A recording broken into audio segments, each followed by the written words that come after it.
why I shifted into dragon fruit or why I started doing is for mainly to save water. But after doing so much efforts for 4 months and you don't get your returns, it feels very disheartening. But now what we have done is to save on space, labor and on time, I have created these vertical sort of units. Another one of my hobbies, or rather I love to take care of dogs.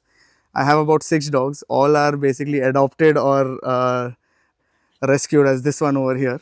And I just love keeping them around me because they keep my life lively on the farm, and they make it more fun. People ask, sometimes, like, if you don't have cows, can you actually do organic farming or can you farm? I would say, yeah, you can. Like, it will cost you a little more. It will do its job. You don't need to have cows if it doesn't fit your lifestyle. So as you can see, this is my dragon fruit farm. I converted one paddy field of mine to accommodate these plants.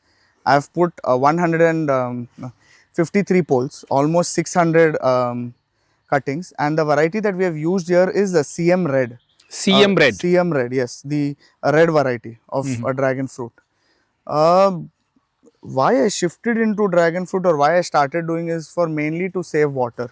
So water is a very valuable resource for us, and during the months of March, April, May, it becomes very tough at times, especially the past 2-3 years. So dragon fruit does help in reducing my water intake, and since it's a paddy field, the advantage that I feel I have is the land can hold on to a lot of moisture. So even if I water it once in 2 weeks, it works out well. The main struggle when you put a dragon fruit plantation is the investment, I would say. The starting investment is a bit high because the cement poles and the saplings itself cost a good amount. Plus, if you see the plastic mulch that I've put down, in my land especially, I required to do it since it's a paddy field again during the rains, holds on to a lot of moisture. So I had to put it to avoid excess water. But what I would say, that is your struggle, and then depending on your land, if you have problems with monkeys or peacocks, you will have to take care of that. Now my plan is once before the fruiting starts, I'll fence the whole place even from above to avoid any monkeys coming in. But I feel dragon fruit as a crop in an area where water is a problem is one of the best, and the trend of eating dragon fruit has gone up, especially during June-July months. And if you're doing it, you should do it in a large scale so you can take the benefit of the market as well. So again, you are expecting the first yield this first year? yield over here as well, next year. By next year. year, I'll be expecting, it takes 18 months for the first yield. I planted this around December or January, which was already a bit late, but I did get it done. And hopefully next year I'll get my first yield. Okay, so you said this was a paddy field first. Yes. What forced you to paddy field to dragon? I mean, Why? why? Basically, okay, so why I shifted from a paddy field to a dragon fruit farm is because what I felt while paddy, I have worked on the field myself. I've done a lot of the work when it comes to planting, cleaning the weeds, I've done it myself. But after doing so much efforts for 4 months and you don't get your returns, it feels very disheartening. You feel very sad at the end of it when your crops are destroyed by wild pigs or monkeys, and you hardly get, the market also doesn't give you anything for such an essential crop which is eaten every day.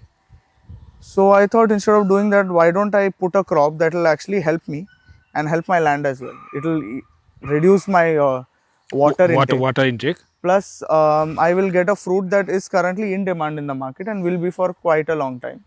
The crop, I think, survives more than 15-20 years, this crop.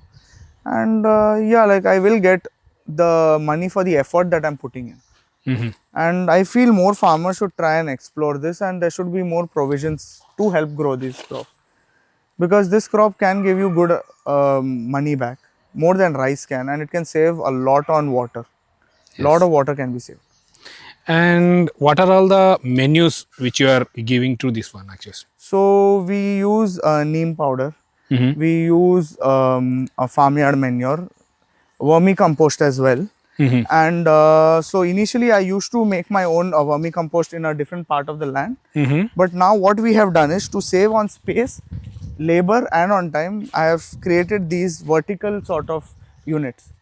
So wherein I can use not only the manure, but even the fallen down leaves or the weeds that we cut and we collect into this. So the cow dung that we put underneath will attract your earthworms, and we try to water this as frequently as possible to make sure everything is nice and moist for the earthworms to eat.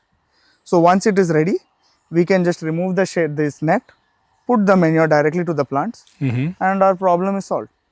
So here we can see this one. I mean, labor cost is also It's saved. saved. It's saved because what happens is in applying labor. So if I have to put it on a land out there, I have to put the cow dung there. Then I have to get 3 or 4 people just to put it in baskets and then put it on each plant. Yes. Instead, I have it here ready. Whenever and how much ever is ready, I keep applying it, and it's like giving them small meals every few months. Every few months. So it helps the plant also in that way. Even at the age of 29, the reason I'm still doing this is mainly because I love this way of life, and I do feel there's a lot of future in agriculture as it is, because not only does it provide me a piece of life, it also will provide me a good source of income, whether even if it's in the form of the land or in the form of the crops that I'm growing. Like we have our areca, our asna, the potential is limitless. So that's why I feel with the addition of the peace of mind that I'll also get the monetary benefits that I'm looking for within agriculture. So as you can see, these cows are over here. They're connected. They're near my land, but they're not mine. People ask, sometimes like, if you don't have cows, can you actually do organic farming or can you farm? I would say, yeah, you can. Like, it will cost you a little more, but it's a possibility. You will have to get the cow dung from a reliable source, and it will do its job. You don't need to have cows if it doesn't fit your lifestyle.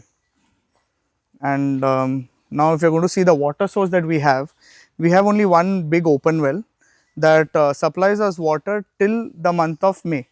It does get a little difficult during March, April, May, but it does its job. And it has been doing so for the past, I think, more than 20-25 years. It was built by my grandfather and it is still serving the land. So as we saw near the dragon fruit plantation, these units are very easy to get and to make. You can get these nets from any hardware store. They usually come in 6.5 feet height, and for the roll, I think the whole roll costs about probably 7.5-8,000 depending on where you buy it from. I would suggest, do not keep the height at 6.5 feet, because then if you could show them, that is what happens when you keep it at 6.5 feet and you fill it with stuff, it breaks down. At 3.5 feet, it works well. You should fill it with cow dung. You can fill it with any kind of agricultural waste, be it leaves or even house waste if you have enough, and just let it compost. Keep adding water on a regular basis, probably every 2-3 days. Make sure it's moist so it attracts more earthworms, and the earthworms can eat the vegetables and the other organic matter more easily. You'll have compost right here, and you can apply it to your plants. You save time, money, and labor. So the thing is, wherever we want, we can do this. Make compost wherever you want. Yes. That's the highlight of this whole thing. Another one of my hobbies, or rather I love to take care of dogs.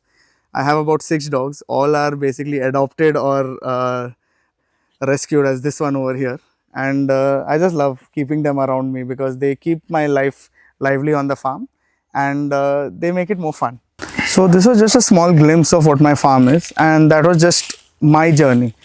It doesn't need to be your exact journey, but you can actually do the things I did or even try your own way.